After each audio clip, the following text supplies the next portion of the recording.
In 1988, JALT started an Asian Scholar Program through which teachers from other Asian countries are brought to give presentations at JALT's annual international conference.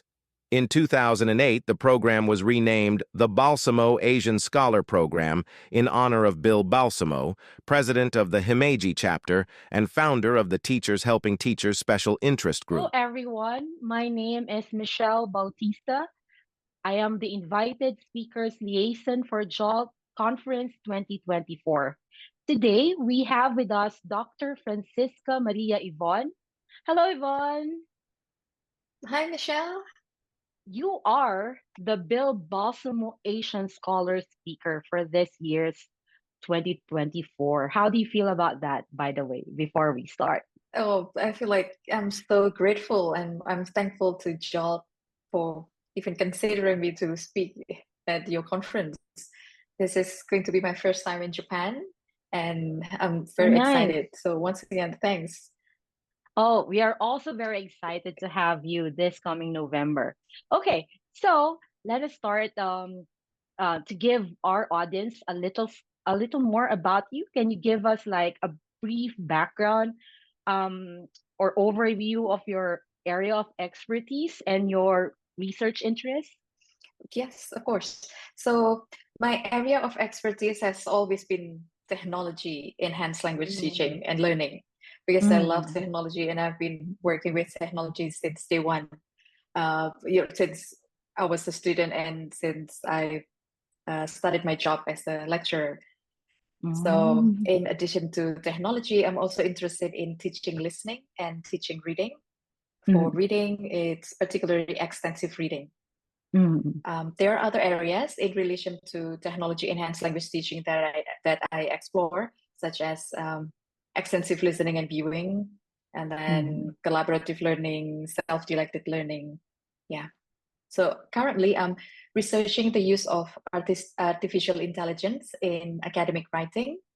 I'm also researching multimodal input sequencing, and since we recently opened up to students with special needs, so I'm also trying to make input more accessible to language learners with special needs.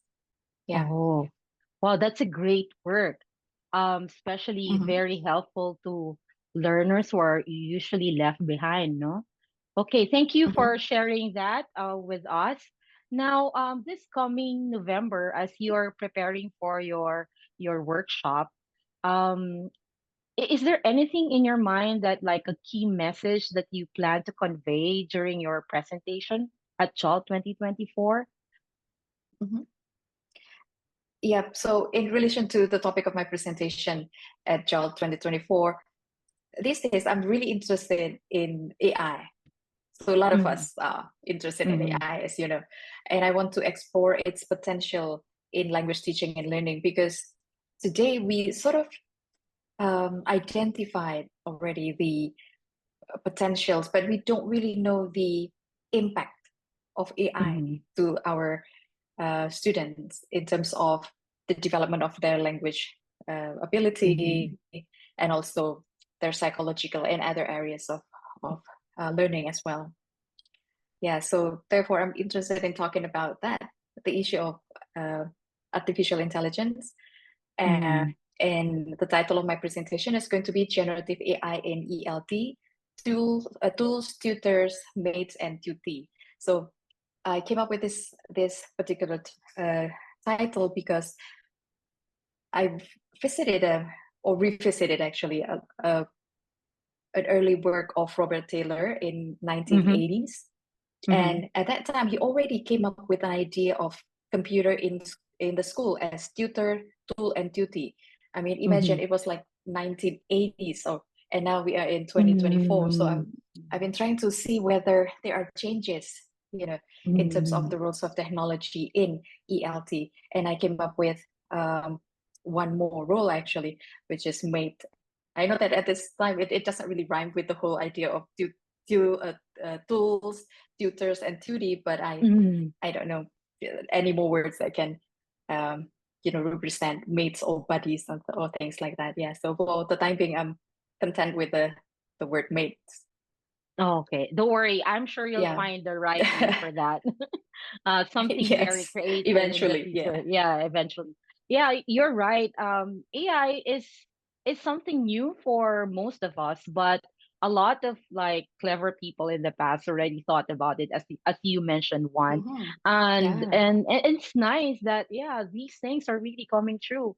And you're also right that we're still in the early stage, and it's really difficult for us to already know the impact. But can you share with us like just a very simple change that you have noticed among your students when you were like utilizing AI in your classroom for like 2 years now? Is there like just a short simple change that you actually noticed? Do you have any? Yeah. Okay. So in my reading classes, I try to generate stories using AI, and then Mm-hmm. ask my students to also uh, interact with AI.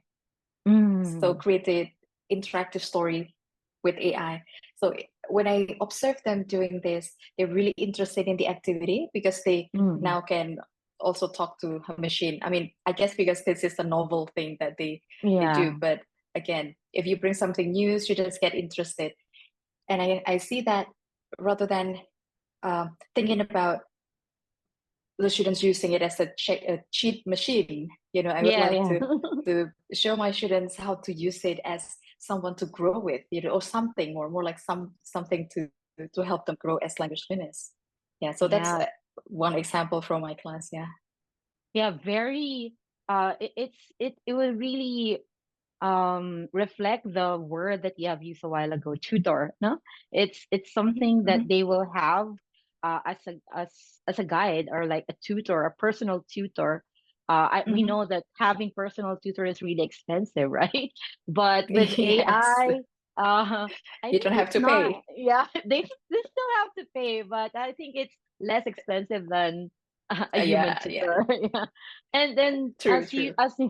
as you said, like for me, I really haven't really used or allowed my students to really use AI in the classroom, though I'm using AI to help me with teaching.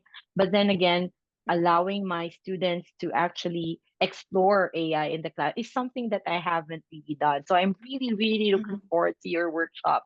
And I'm sure I'll be learning a lot from you. By the way, Thank Yvonne, you. there are also Mhm. like some hesitations. Like a lot of people still don't like the idea that allowing students to manipulate or actually explore AI in their classroom. That is still something not acceptable for a lot of Mhm. educators. But can you tell them something like just an assurance, a message you would like to tell them? Well, yeah, we cannot avoid the fact that AI is there, and then our students will use it anyway, whether we tell Yeah. them not to. So Mm, I guess the best thing is actually to work together with our students and see the potential of AI in helping them to grow rather than mm. in doing the job for them. The Yeah. students, our students may not know how AI can help them, uh, be a better language learners, because Mm, at the end of the day, when they submit a work to their professors, it is the product which is being scored, right? So if yeah, we that's also true. include Mm, the process, then we may encourage our students to think that, well, it's not just the product which is important in this, but also the process of learning. mm. Okay, thank you so much for that. Actually, No worries. uh, this year's conference has its theme excellence, opportunity, Mhm. and diversity. And with the use of AI, the topic that you have chosen for your workshop, how do you envision your presentation benefiting the conference attendees and the broader community here in Japan, knowing that we have these three words as the theme for JALT 2024? May I repeat? Excellence, Mhm. opportunity, Mhm. and diversity. Okay. Right. So, yeah, for my workshop, I'm actually combining non-technology and technology with the hope that when we think about using technology in class, we don't think about using, the most sophisticated technology, but we use what we have as well as the technology that we want to use. Like if we only have pen and pencil, we can actually, paper and pencil, we can actually use that as language learning technology, right? But not electronic or digital technology. And in combination with other things, we can make language learning more interactive and more fun for our students.